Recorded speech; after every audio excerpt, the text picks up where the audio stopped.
Magandang hapon po sa inyong lahat, kaibigan. Ito po ang inyong kaibigan kay Jesus, Brother Manny Bautista. Po? Minsan pa, nagsasagawa po kami ng Garden Bible Study sa dakong ito ng Paradise Site, Barangay 128, Zone 10, District 1, Balotondo, Manila. Ngayon, bakit sinabi ko pong Garden Bible Study? Kasi po, nasa labas po kami ng tahanan ni Tatay Yogos at ni Nanay Claring. Tingnan nyo po, ipakikita ko lang po yung background para lang maniwala kayo na garden nga po itong lugar natin na pinagdadaosan ng Bible Study. Kaya ang tawag ko po rito is Garden Bible Study. Ayan, lahat po kami dito sambahayan ni Tatay Agosto at ni Nanay Claring. Pamilya po nila Nagaran. Yan. Ngayon, ginagawa po namin na bago kami magsisimula ay aming inaawit muna yung kay buti-buti mo, Panginoon. Mabuting bagay na ang Diyos ay inaandugan natin ng hawitin bago tayo pumapalahot sa pag-aaral ng kanyang ebanghelyo. Ngayon po, awitin natin ang kay buti-buti mo. 1, 2, 3. Kay buti-buti mo, Panginoon, sa lahat ng oras, sa bawat araw, ika'y laging tapat mong magmahal. Ang iyong kaaway pawalang puri, sinasamba kita. Dakilang Diyos at Panginoon, tunay nga ika'y walang katulad, tunay nga ika'y nagbabago, ang mabuting Diyos na sa amin nagmamahal. Buti-buti mo, Panginoon, sa lahat ng oras, sa bawat araw, ika'y laging tapat kung magmahal. Ang iyong kaway pawalang hanggan. Pinupuri, sinasamba kita.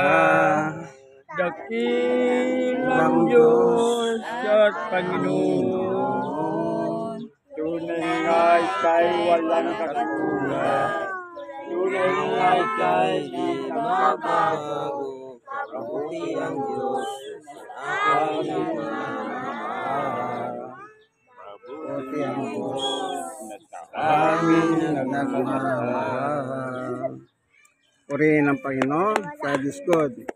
Panginoon Diyos, samahan mo po kami sa aming pag-aaral ng iyong ebanghelyo. Buksan mo po ang puso at isipan ng bawat isa upang pagkinabangan po namin ng iyong salita, sapagkat ang iyong salita ay buhay. Maraming salamat po sa ngalan ng aming Panginoong Yesus. Amen. Yan. Tatay Yogos, pasisimulan po natin ang ating paksa tungkol sa salita ni Jesus. Ang salita ni Jesus, alam niyo po, para sa inyong kabatiran lahat, kayong mga nanonood sa YouTube, kayong nanonood sa aking video. Ang sabi ni Jesus, yung kanyang salita ay spiritual. Spiritual, hindi siya nakikita pero naririnig po natin. Spiritual. Kaya tayo ngayon ay nag-aaral for spirituality upang ang ating spirituality ay lumakas at tumatag. Sige. Tayo, Gos, basahin mo sa Colosas. Yung sinasabi ni Apostol Pablo tungkol sa pananatili. Yan. Ang ating paksa ay mananatili. Colosas chapter 3 verse 15 16, 17. Yun po Colosas 3:15 15, 16, 17. Yan. Ang ating papaksayin yung pananatili. Bakit mahalaga yung pananatili? Tayo bilang mga taong natuturuan ng salita ng Diyos, kung meron man mananatili sa ating buhay ay walang iba kundi yung ating narinig. Kung minsan yung mga marites, kahit hindi maganda, kung minsan naitatago din natin yun. Kung minsan nga naikukwento pa natin sa ibang tao yun. Pero lagi natin tatandaan yung mga marites, hanggang marites lang yan. Walang kaugnayan sa spiritual yan. Kung minsan dahil sa marites, nag-ahaway-haway kayo. Di po ba ganon? Kayo nag-ahaway. Nang dahil lang sa pagiging marites. Okay? Hindi bale pag marites tayo tungkol sa salita ng Diyos. Okay lang na maging marites tayo pagdating sa Diyos. Pero kung marites lang, kagaya ng nakaugalian ng Pilipino, umaga pa lang, nangangapit bahay na, hindi applicable yun, Sige, Tatay August, pakibasa niyo po, kung inyo nang nakita. Pakita ko na po. Yung sulat ni Apostol Pablo. Tandaan niyo po, baka sabihin niyo si Pablo lang yan. Oo, tama, si Pablo lang yan. Pero si Pablo, apostol po yan. Hindi basta-basta. Apostol yan ni Jesus. Okay. Sige, Tayo August, pakibasa mo. Oh. Pulo sa chapter 3. 15, 16, 17. Pag ang kaloob ni Kristo at paghaharin nyo sa inyong puso ang kapayapaan, kaloob ni Kristo, sapagkat yan ang dahilan kung bakit kayo tinawag sa isa-isang katawan. Pagpasalamat kayo lagi. Ang salita ni Kristo, ayahan nyo lubusang manatili sa inyong puso. Turuan nyo at paalalahanan ang isa-isa ng may buong karunungan, buong puso. Kayong mawit ang mga salmo, ang mga himno, at mga awitin espiritual nang may papasalamat sa Diyos. At anuman ang iyong gagawin o sasabihin, gawin niyo lahat ng pangalan ng Panginoon Hesus at ang papagitan niya. Pagpasalamat kayo sa Diyos Ama. Amen. Yun po, ang papaksay lang natin yung pananatili. Bagamat mahaba yun, yun ang kukunin natin. Yung una, anong sabi ni Pablo doon sa 15? Napakaliwanag ng binasa ni Tatay August, Pagariin ninyo sa inyong puso ang kapayapaan. Yan. Peace. Pagdating sa 16, anong nakalagay naman? Ang salita ni Kristo, iayain ninyong lubusang manatili sa inyong puso. Ibig sabihin, lubusan. Huwag nyo pong kontrahin. Kasi pag kinokontra nyo po ang salita ni Jesus, wala kayong pinagkaiba sa mga kontrabida sa pelikula.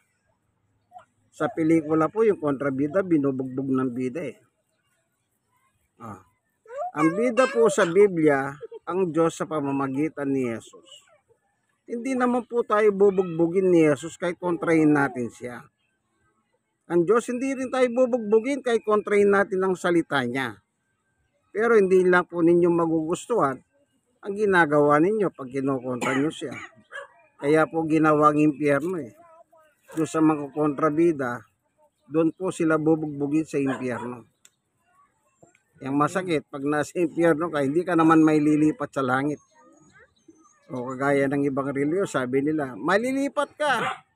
Hanggang ngayon po, walang ebidensya lumipat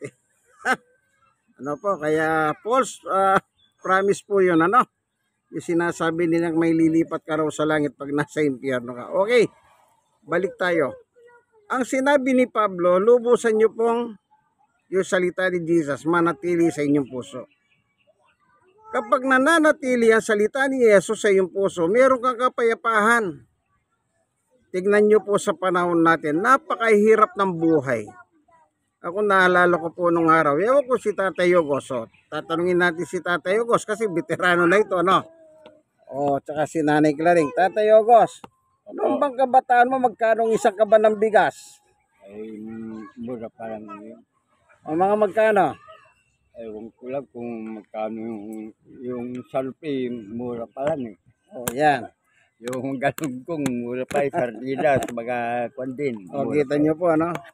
Eh Wala. ngayon, Oh. naku, mahirap. Naku.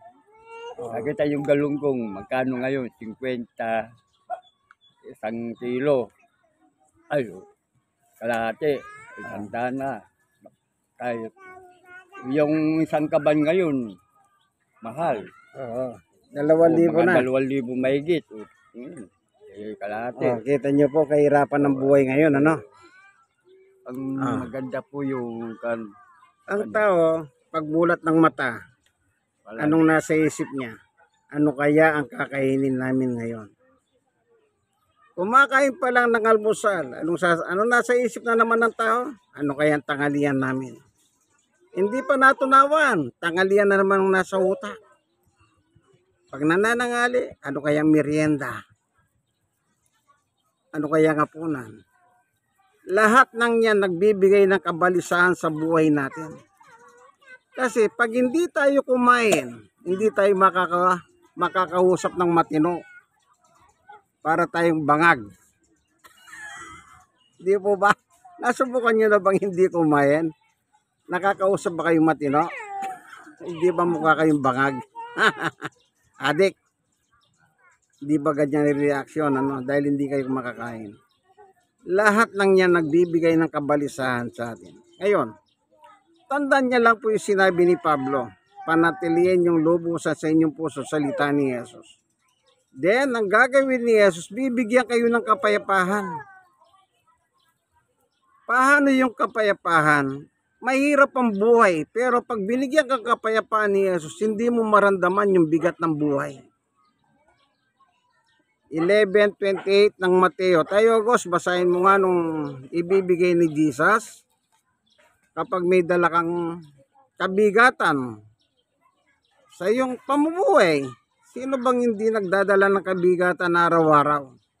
Sabi nga nila, pag wala kang problema, abnormal ka. Ito, ibig sabihin, ano bang ibig sabihin nun? O 28. 11.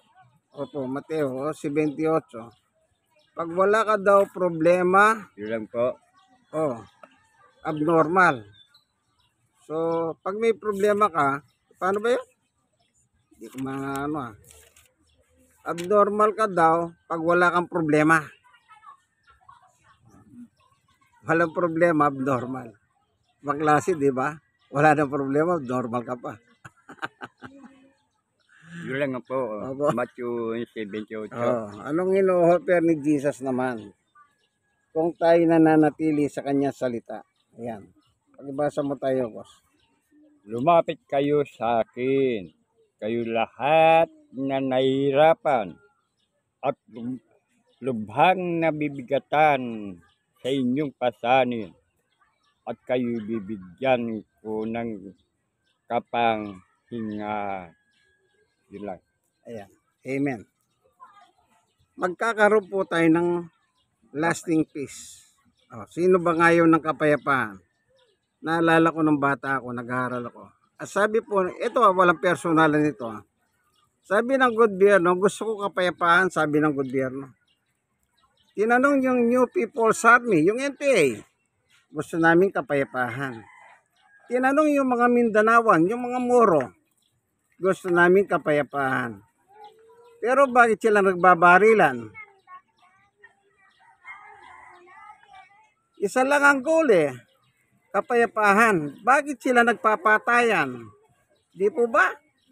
NPA, babarilin yung sundalo. Sundalo, babarilin yung NPA.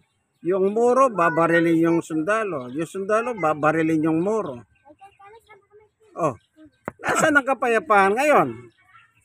Ang totoo po, ang nagbibigay ng kapayapaan si Jesus. Kung lahat lang ng tao papapasukin si Jesus sa kanilang buhay, diyan nila makikita yung lasting peace. Kahit wala ng sundalo, wala ng pulis, wala ng baril. Hindi mo na kailangan yun kasi may Kristo ka na sa buhay. Kaya sabi ni Pablo, lubusan niyong panatilihin. Ang alin po? Yung salita ni Jesus. Saan natin pananatilihan? Sa ating puso. Sa puso ng tao. Yung salita ng Diyos nasa puso natin, siya po ang ating ipamuhay sa ating buhay. Ngayon, paano yung ayaw? Hindi po ba, meron naman may gusto, meron naman hindi may gusto. Ganun ng tao, sabi ng AC/DC. Maaaring gusto, maaaring ayaw. Yung gusto, meron pong kapayapaan. Mamaya natin titignan yung ayaw, Ngayon, ano pa ang binibigay nung may salita si Kristo sa buhay niya? O tayo, Gos, basahin mo sa 63 ng 1.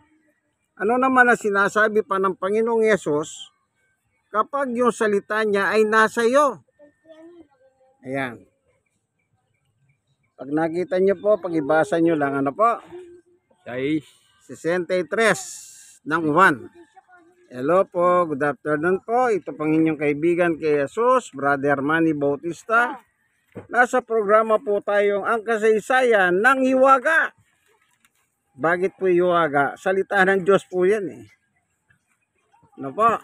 Yan ang ating tinatalakay. Kung gusto niyo pong mag-subscribe, mag-subscribe kayo. Gusto niyo mag-share, i-share niyang i-share. Basta i-like niyo po ang ating munting video. Po, hindi naman po kayo mangiinayang mag-share. Unang-una, tungkol po sa Diyos ang isi-share ninyo. Hindi po marites ito. Hindi kwentong kutsero or kwentong barbero. Po, tungkol po sa spirituality. Kaya okay lang, i-share nyo nang i-share. Hindi naman po kayo mapapaya. Sinisigurado ko po sa iyo. Bakit? Kasi po, hindi po natin, nakita nyo po si Tatay Hogos. Ang edad niya, 62. Siyang nagbabasa. Lolokoy pa ba kayo nito? 29. Tignan nyo po. Sa tingin nyo po ba, lolokoy pa kayo ni Tatay Hogos? Kaya siyang ginagawa ko pong tagabasa, baka magduda kayo sa akin. Baka sabihin nyo, basa-basa na yan. Pero hindi po, kasi ang hawak ko rin Biblia. Meron din akong Biblia, baka akala nyo. Magandang Balita, Biblia Catholic Edition. Galing po sa preso ito, sa Manila City Jail. Yung kabatahan, binigay niya po sa akin, involved po sa drugs. Sipin niyo po, anong sabi ni Jose Rizal noon? Kabataan, Pag-asa ng Bayan. Tingnan niyo po yung mga presinto. Lalo na yung juvenile. Yung bilangguan ng mga kabataan. Yung juvenile. Yan bang Pag-asa ng Bayan? Mga adik, magnanakaw. Diyan lang po sa route, yung mga parang Spider-Man, nakala po, talong-talong gano'n sa mga truck. Nakakita na po ba kayong gano'n? Sila pang mayayabang, matatapang. Handa pa silang, naiyewan ko. Sige tayo, Gus, basahin mo na lang. Pupunta tayo sa kwentong kutsero. Babasahin po, 63. Ang Espiritu ang nagbibigay buhay, hindi ito magagawa ng laman. Ang mga salitang sinasabi ko sa inyo ay Espiritu at ito ang nagbibigay buhay. Amen. Kita nyo po. Nakakita na po ba kayo ng cellphone? Gumamit na kayo cellphone. Pag nalolobat ang cellphone ninyo, anong ginagawa ninyo? Di po ba sinacharge ninyo?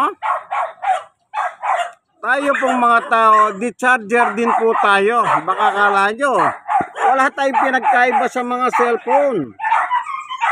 Kailangan din nating ma-recharge. Ano po? Kapag nakikinig ka ng salita ng Diyos, nare-recharge ka. Ano po? nare-recharge ka. Opo. Pero yung salita ng Diyos, sabi ni Pablo, panatiliin natin sa puso natin. Anong sabi ni Jesus? Life giver. Ang aking salita ay espiritu at ito ay nagbibigay ng buhay. Oh. Isipin mo, araw-araw umiinga ka. Oh. Sino nagbibigay ng hininga mo? Yung salita ni Jesus. Yun ang nakasulat eh. Kaya kung ang salita ni Jesus nasa puso mo, para kang naka-recharge araw-araw. Yung cellphone po, pag ginamit nyo naka-charge, may tendency madamage yung cellphone nyo. Diba, ang utos, huwag nyong gagamitin kapag nakasaksak sa charging, ano? Pero tayo, hindi tayo nakasaksak. Pero meron tayong salita ni Kristo, yun ang nagre-recharge sa atin araw-araw. 24/7. Kaya mahalaga po yung sinabi ni Pablo.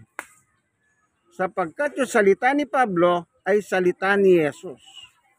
Hindi galing kay Pablo yun. Galing lahat yun kay Jesus.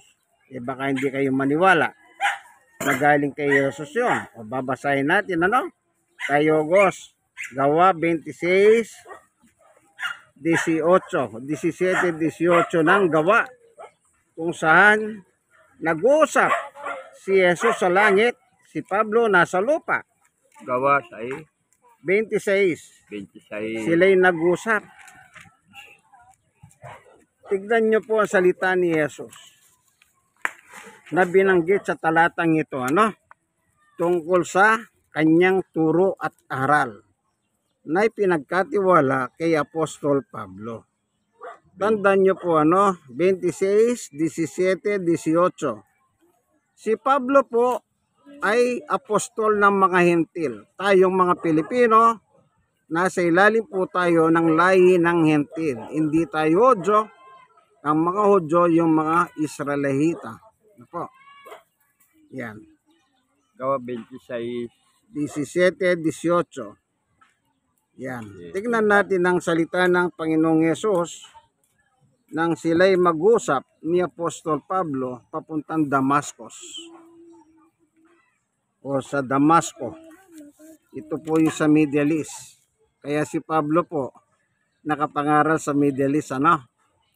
Pero ang nakapagtataka, nakapangaral sa Middle East si Pablo, marami po sa Middle East hindi naman naniniwala kay Pablo.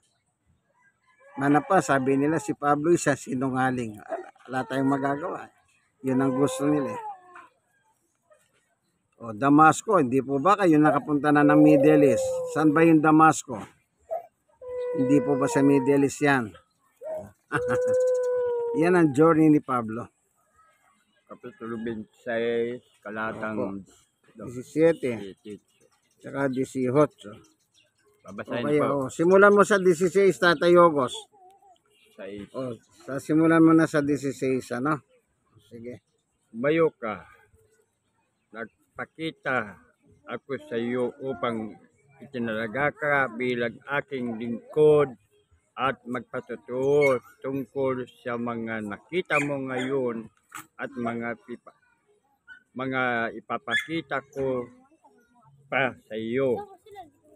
Ililigtas kita mula sa mga kababayan mong Hudyo at gayon din sa mga hintil kung saan kita isusugo.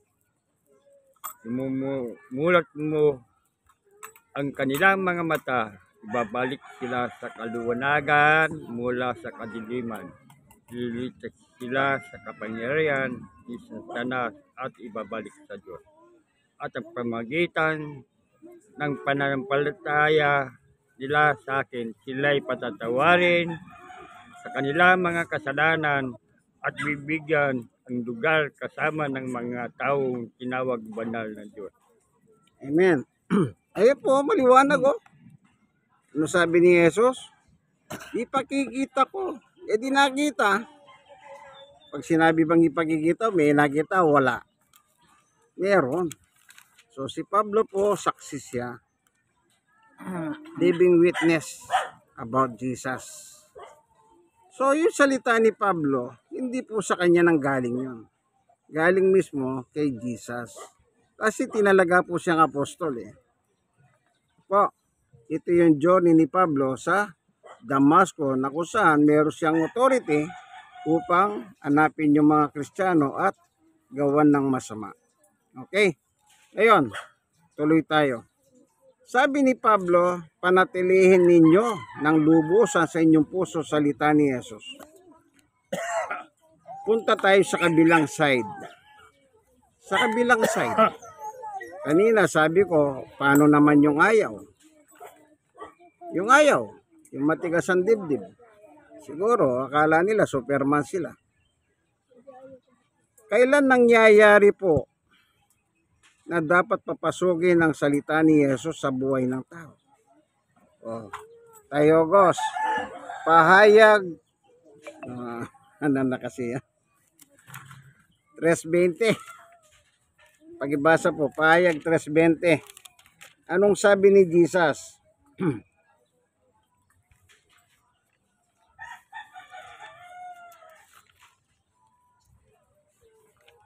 Ito, ano po? Para makita natin ang relation. Paano ba mangyayari yan? Napapasok ang salita ni Jesus sa atin? Sa ating buhay. Ano po?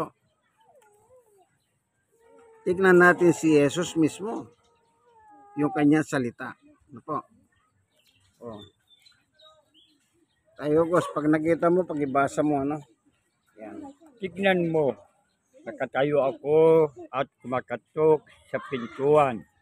Kung diringgin sino man ang aking tinig at bubuksan ang pinto, papasok ako at kakain ako kasalo niya. Ayun, ano po? Kakatok. Kapag yung bahay nyo, may pinto, may kumatok, bubuksan nyo o hindi?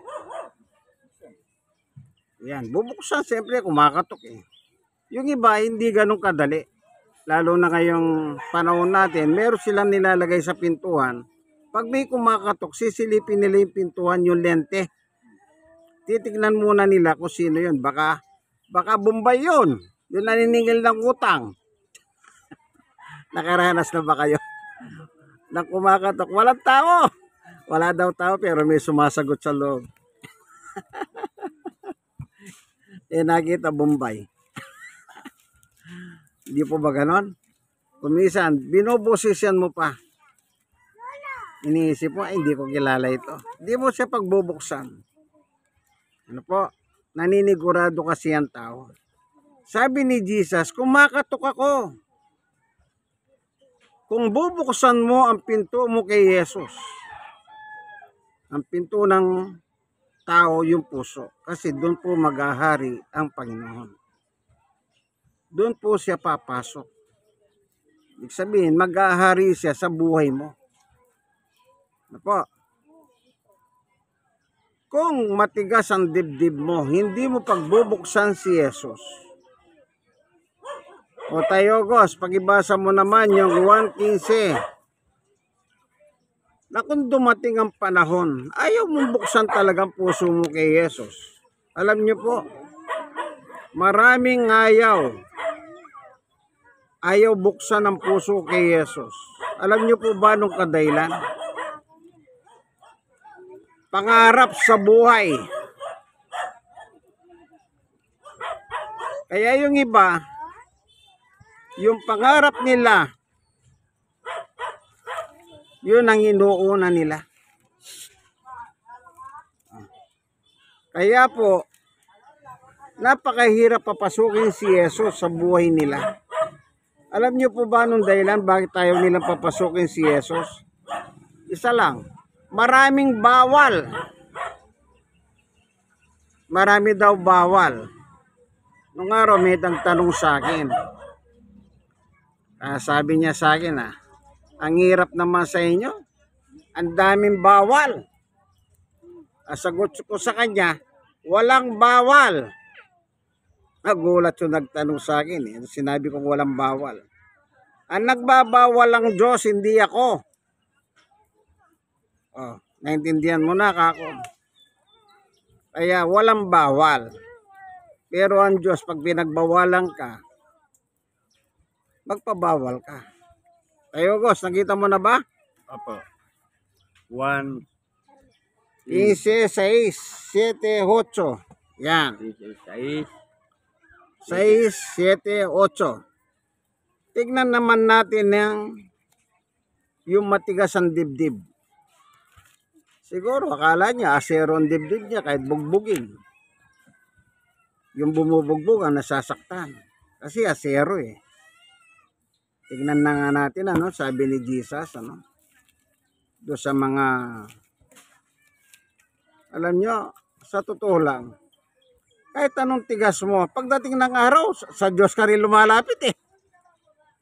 Nung araw, sabi ko po sa ospital o sino sa inyo dito, ang hindi takot mamatay, magtaas ng kamay.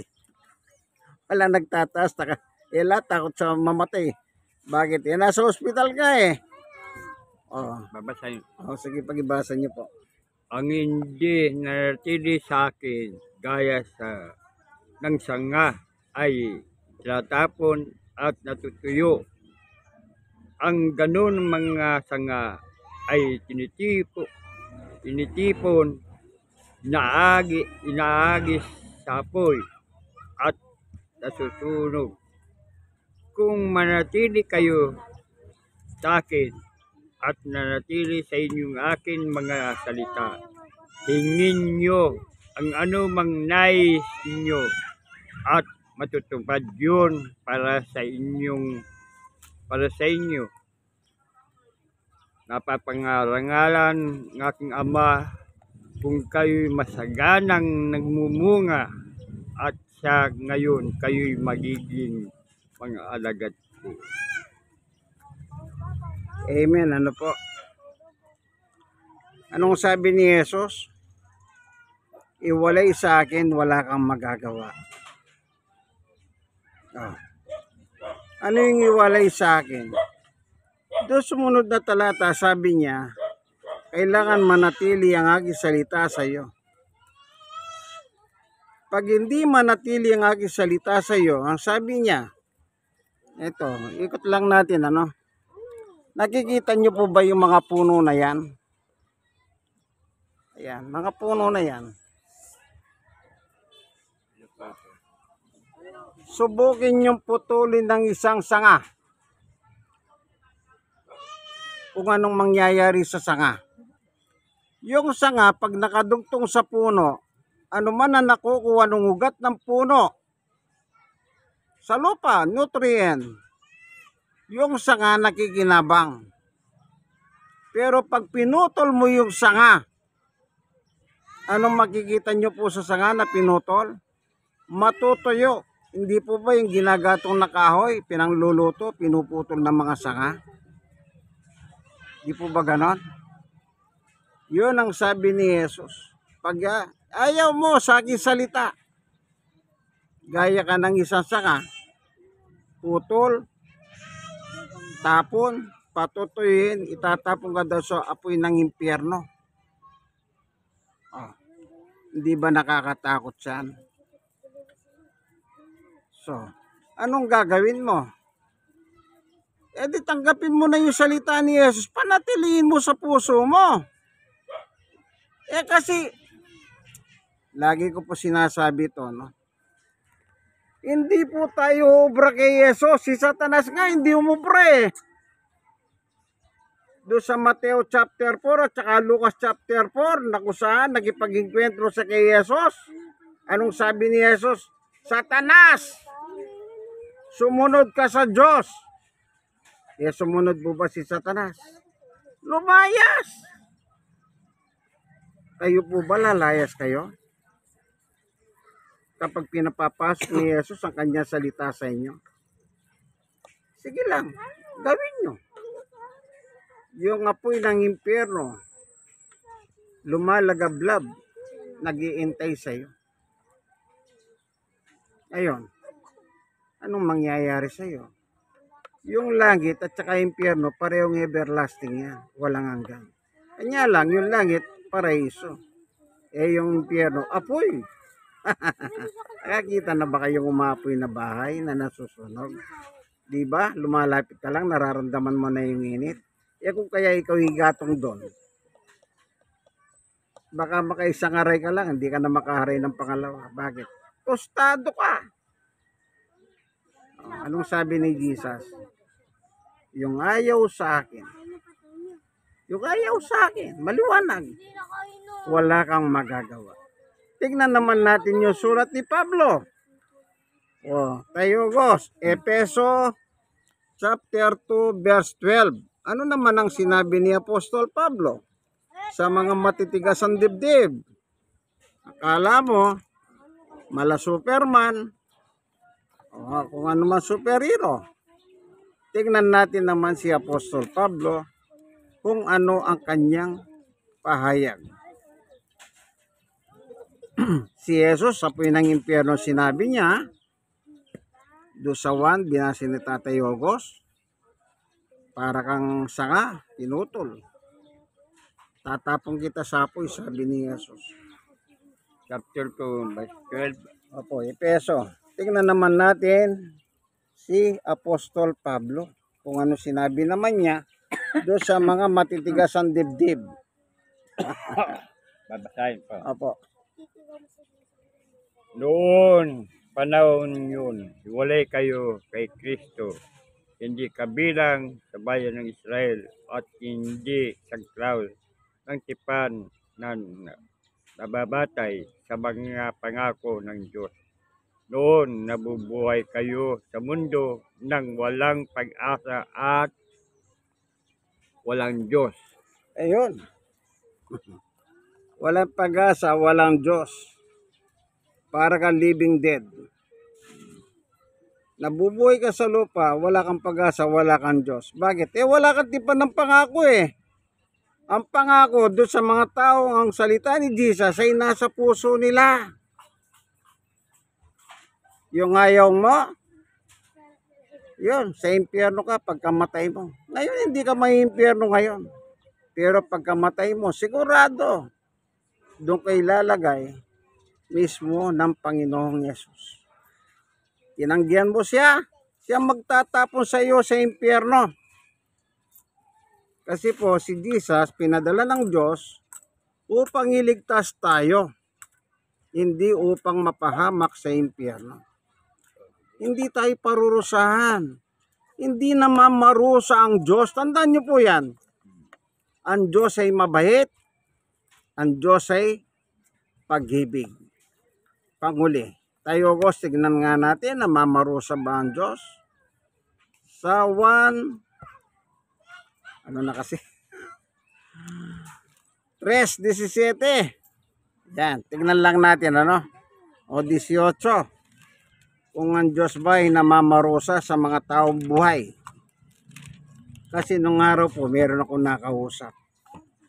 Meron siya sakit. Tinanong ko, ba't siya nagkasakit? Alam niyo po ba kung ano sagot niya? Pinarurusahan ako ng Diyos. Antimano, hinusganan niya po ang kanya sarili. Ano po yan? Lack of kahalaman tungkol sa salita ng Diyos. Siya mismo hinusgan niya sarili niya.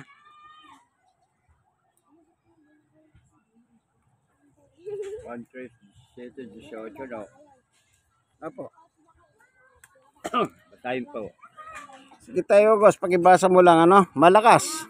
Sinugo ng Diyos ang kanyang anak, hindi upang hatulan ng parusa ang sanlibutan, kundi upang iligtas ito sa pamagitan niya. Hindi natulan ng parusa ang sumampalataya sa anak, ngunit natulan na ang hindi sumampalataya sapagkat hindi siya sumampalataya sa kaisang anak ng Diyos. Amen. Maliwanag po, ano? Naparito si Jesus upang iligtas tayo. Hindi upang parusahan tayo. Pero kung talagang matigas ang dibdib mo, yung sumunod na talata, past tense, inatulan na. Gumagalaw ka sa lupa, nabubuhay ka, kumakain ka, natutulog ka, nag-aaral ka, o kung estudyante ka, nag-office ka, kung office. Pero living dead ka na. Inaantay mo na lang ang final execution ng iyong buhay. Kailan yon? Pagkamatay mo. Pero habang nabubuhay ka, binibigyan kang pagkakataon ng Diyos na magsisi, magbalik loob sa Kanya. Ganon tayo kamahal ng Diyos. Ang gusto niya, lahat tayong mga tao, habang nabubuhay tayo dito, anong gagawin natin? Isuko na po ang buhay natin kay Kristo. Siya po pinadala dito, siyang namatay para yung kasalanan natin mabayaran. Nabuhay siyang maguli kasi po yun ang ebidensya na mabubuhay tayong maguli. Ano po? Lahat naman mabubuhay pong maguli, mabuti masama. Pero yung mabuti sa langit, yung masama sa impyerno. Kaya nga sabi ko po, parehong everlasting yan. Pag nasa impyerno ka na, hindi ka may lilipat sa langit. Pag nasa langit ka, hindi ka naman lilipat sa impyerno. Opo. Kaya yung nagsasabing, huwag kang mag-alala, ipapagdasal kita. Eh, wala namang ebidensya na meron nakalipat sa langit. Mismo si Jesus nga, yung parabola, sabi niya, hindi pwede maglipatan. Po, sige, hanggang dito na lamang po, kaibigan, Sana na meron po kayong napulot, yung pananatili. Mahal nyo bang asawa nyo? Mahal nyo. Ano yung nananatili sa iyong puso? Hindi ba yung pag-ibig mo? Hindi mo naman niligawan niya kung hindi mo mahal eh. O tayo, Gos, niligawan mo ba si Tanay Claring, hindi mo siya mahal? Ano yun, nirip mo lang. Ano 3 taon ko na niligawan nga. Yan. Hindi po ba? 3 taon. Sipin nyo? 3 taon ng paghihirap. 16, 17, 18. Ang gagawin mo.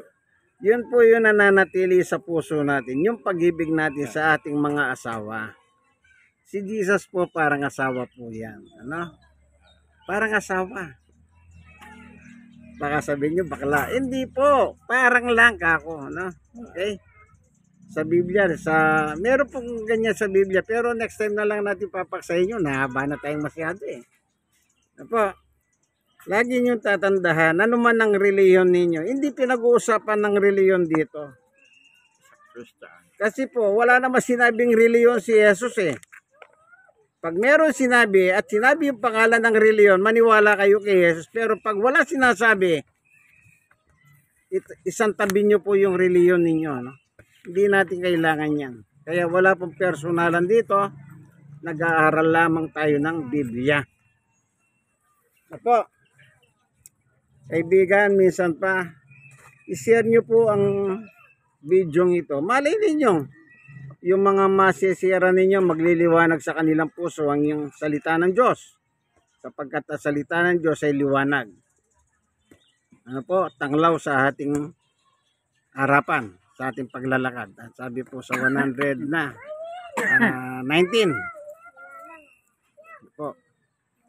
Salamat Panginoon sa pagtuturo mo sa amin. Buksan mo po ang puso ng bawat isa na nakikinig ng video ito. I-bless mo po ang bawat isa na kasama ko po ngayon dito sa Garden Bible Study.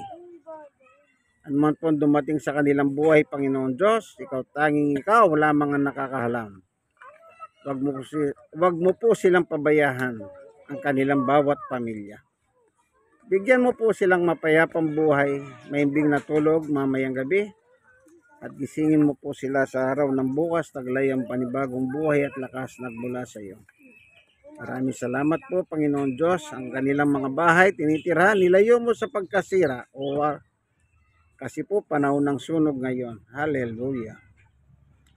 Maraming salamat po sa ngalan ng aming Panginoong Yesus. Amen. God is good. All the time. All the time. God is good. Amen. O, kakanta na naman tayo, ano? Sabi sa Biblia kanina, sabi ni Pablo, umawit kayo ng mga himno. Diba? Ay, awit tayo.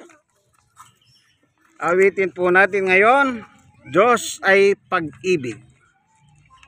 1, 2, 3. Ibig ang siyang pumukaw sa ating puso, kaluluwa,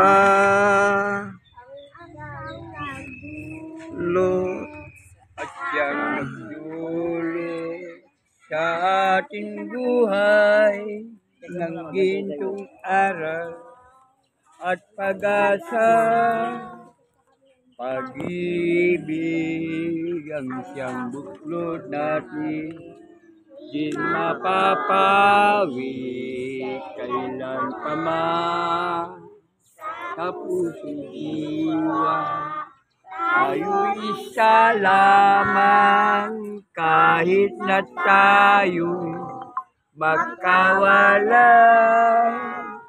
Pagkat ang Diyos natin, Diyos ng pag-ibig, magmahalan tayo'y magtulungan. at Kung tayo'y bigo, ay huwag limutin na may Diyos tayo nagmamahal.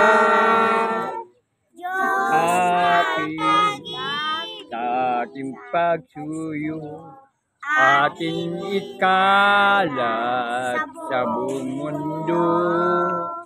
Pag-ibig ni Jesus ang siyang sumakop sa bawat pusong uhaw sa pagsuyo. Pagkat ang Diyos natin, Diyos ng pag-ibig, magmahalan tayo'y magtulungan. At kung tayo'y bigo, ay huwag limutin na may Diyos tayo nagmamahal. Diyos ay pag-ibig. maraming salamat po sa iyo, Panginoon Diyos. Minsan pa, binusog mo po kami sa iyong pagkaing espiritual. Salamat po, Panginoon Diyos. I-bless mo po ang bawat isa. Salamat po sa ngalan ni Jesus. Amen and amen. Okay, hanggang dito na lamang po ang ating Garden Bible Study. Minsan pa, ito pong inyong kaibigan kay Jesus, Brother Manny Bautista. Nasa ang programa po natin, kasaysayan ng Iwaga. Ano po? God bless us all. Panginoon, yung meriendang yanda ni Tanay Claring, i-bless mo po. Pagpalain mo po, linisin para sa aming kalakasan physical. Salamat po sa ngalan ni Jesus. Amen.